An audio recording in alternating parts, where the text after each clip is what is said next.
O que vocês acham que leva alguém a fazer uma cirurgia estética para mudar o próprio nariz? A gente pode partir do princípio que ela se olha no espelho e ela identifica naquela parte do corpo algo diferente do que ela queria ter. E por que ela ia querer ter um nariz diferente do nariz com o qual ela nasceu? As pessoas imaginam que existe um ideal de nariz, o qual elas têm que modificar o próprio corpo para se adequar. A gente tem muita coisa para conversar sobre o padrão, então me acompanhe depois da vinheta.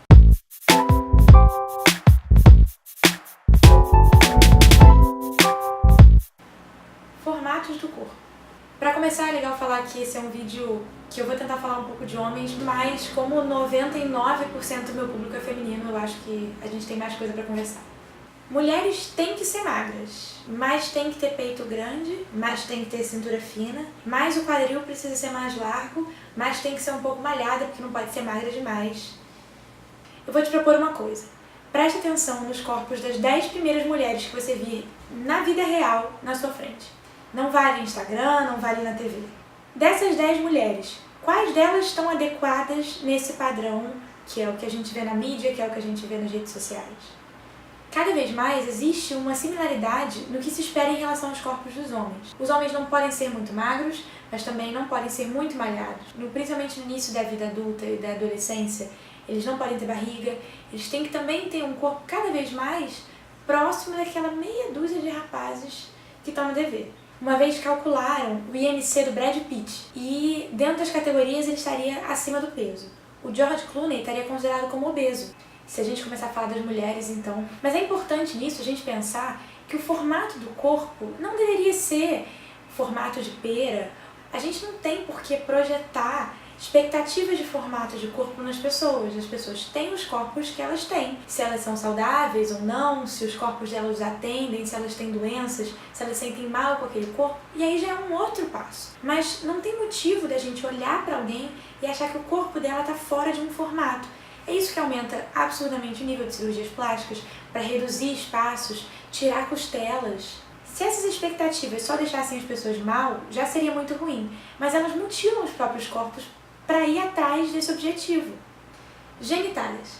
Em 2017, a Sociedade Americana de Cirurgiões Plásticos constatou um aumento de 39% desde 2015 no número de cirurgias plásticas para alterar a genitália. Nesse caso, a feminina. O procedimento, chamado labioplastia, vem se popularizando muito, cada vez com meninas mais novas. Um levantamento feito por uma clínica de cirurgia plástica no Brasil mostrou um aumento de 250% no número de procura dessa cirurgia em um ano. No Reino Unido, o número de mulheres submetidas a essa cirurgia de 2003 a 2013 aumentou em 10 vezes. O que leva mulheres a cortar partes das suas genitálias para modificá-las, da mesma forma que se faz com o nariz ou com o resto do corpo.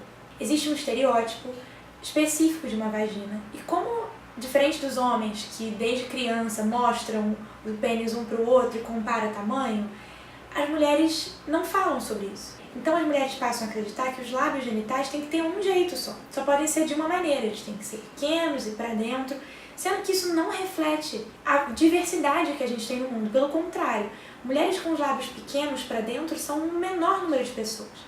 Mas como a gente não tem essa cultura de mostrar, de desenhar, se você pensar que os homens rabiscam pênis em todas as coisas quando são crianças e adolescentes, enfim, mulheres não têm esse costume, isso é muito mais recente e o feminismo também vem ajudando as mulheres a falar sobre isso, a falar sobre orgasmo, falar sobre todas essas coisas referentes à vagina, que a gente não discute.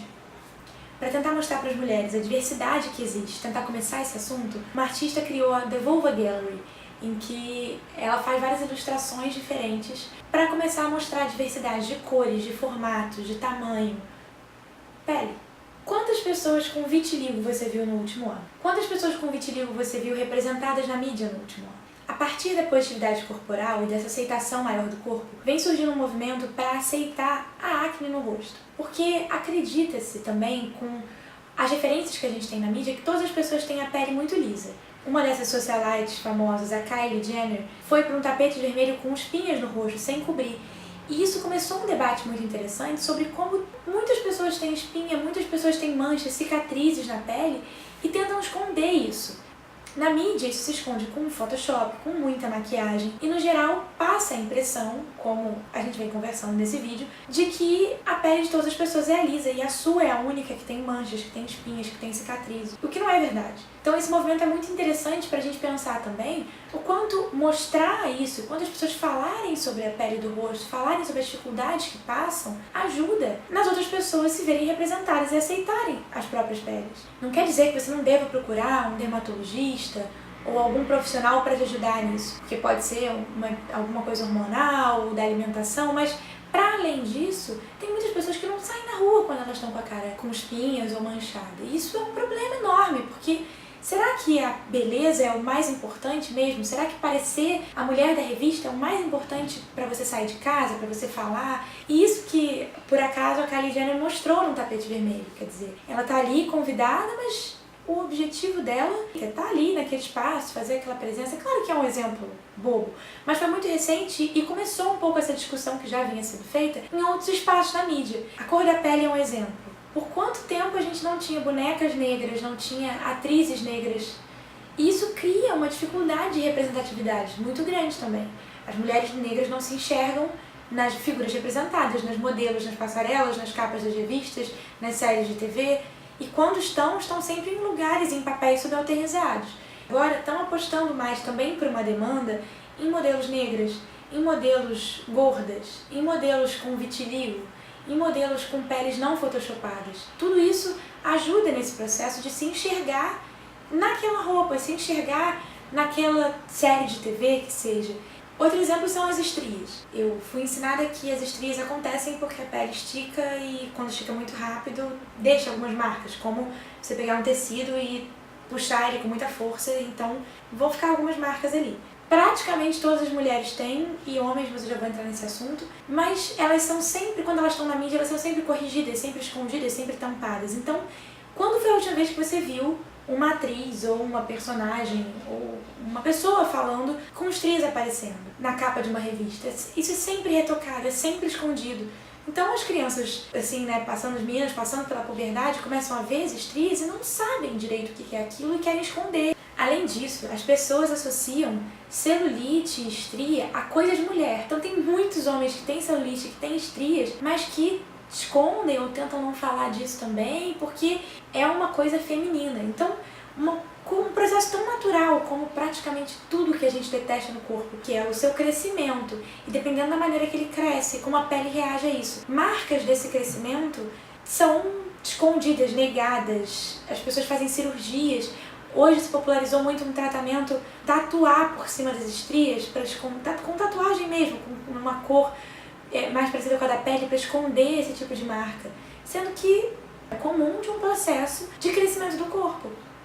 Para falar de coisas naturais que a gente tem repulsa, também a gente pode falar dos pelos. Pelos. Eu não sei como encaixar essa palavra. Dizem que técnicas para retirar pelos existem desde o Egito Antigo, mas essa associação do pelo com a falta de higiene no corpo feminino vem dos anos 20, de uma tentativa mercadológica de vender lâminas para mulheres. Então, o discurso passou a ser de que aquilo é nojento, aquilo é repugnante no corpo, e que as mulheres deveriam retirar os seus pelos e não mostrar os seus corpos como eles são. Mulheres, depois da puberdade, no geral, têm pelos no corpo. Com seus 12, 13, 14 anos, as mulheres começam a retirar esses pelos até o final da vida. Tem senhoras de 90 anos que estão todo mês fazendo depilação no corpo. Isso é uma estética que ficou tão introjetada na gente que a gente não consegue mais se ver bonita sem isso. Esse também é um papel do feminismo. Apesar das pessoas associarem mulheres feministas a mulheres peludas e todo esse tipo de coisa num estereótipo negativo, a escolha de você poder tirar ou não os seus pelos é muito importante para a mulher. Principalmente porque depilação não é uma coisa simples. Você se corta, você se machuca, você pode queimar a sua pele.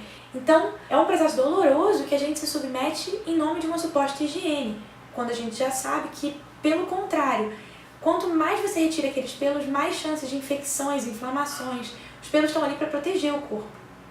A gente pode estender esse argumento para várias outras partes do nosso corpo. Para o cabelo, para a aceitação dos fios naturais, do cabelo afro, para pessoas gordas. Essa discussão tem uma palavra no fundo, que eu tô falando pouco, mas que reflete tudo isso que eu tentei passar aqui, que é a representatividade. É o enxergar-se no outro que te representa, que te inspira, que você consegue perceber traços, perceber você naquilo. Por exemplo, como eu comecei a falar no vídeo sobre os narizes. Se todas as pessoas que estão na mídia fazem cirurgias no nariz, você vê os narizes considerados bonitos, você quer mudar o seu. Se a gente visse uma gama de pessoas diferentes, com corpos diferentes, completamente diferentes, nós conseguiríamos nos ver ali. A gente fala muito sobre como todos os corpos são diferentes, mas talvez fosse importante a gente falar no que os corpos são iguais.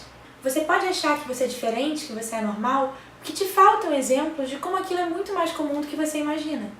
De como, se conversássemos sobre os nossos corpos, perceberíamos muito mais semelhanças. Eu sou Beatriz Klimek. Esse canal surgiu de um trabalho que eu faço lá na minha página do Facebook, Você Não É o Seu Transtorno Alimentar. Se inscreve aqui, curte lá, vem conversar e até o próximo vídeo.